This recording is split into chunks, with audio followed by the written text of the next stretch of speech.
When I undertook my journey to Tatooine in Tunisia, I was on track to be a classical archaeologist. I had seen Indiana Jones and Raiders of the Lost Ark, and other people would see that and think, wow, I want a hat like Indiana Jones. I want a whip like Indiana Jones.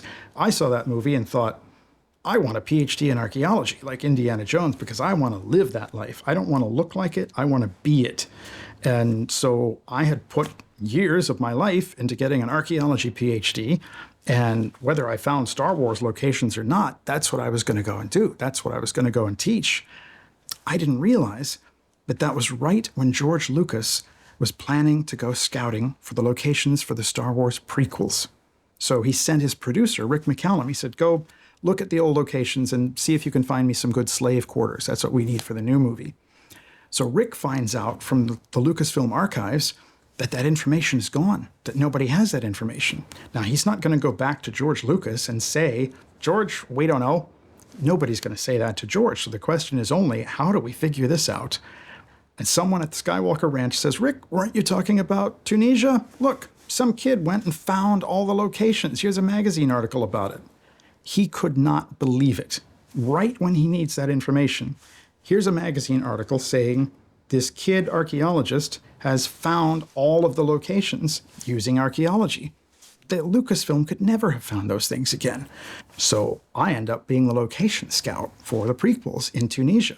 I find the slave quarters sets that they're going to use in episode 1 for Anakin's hovel and all of that.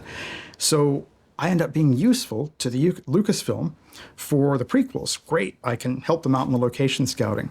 I thought that was it. But Lucasfilm found that I was a walking encyclopedia of Star Wars detail. I was answering any question that Rick had about the first Star Wars movie in detail.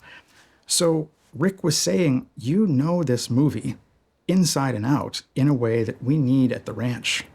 And I had never thought about working for Lucasfilm.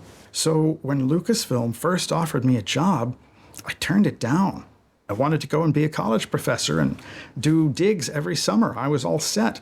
So Rick McCallum says, you got to come out to Skywalker Ranch. Just come and visit for a little bit. So he brings me out to the ranch and I see it's a really wonderful place. It was amazing.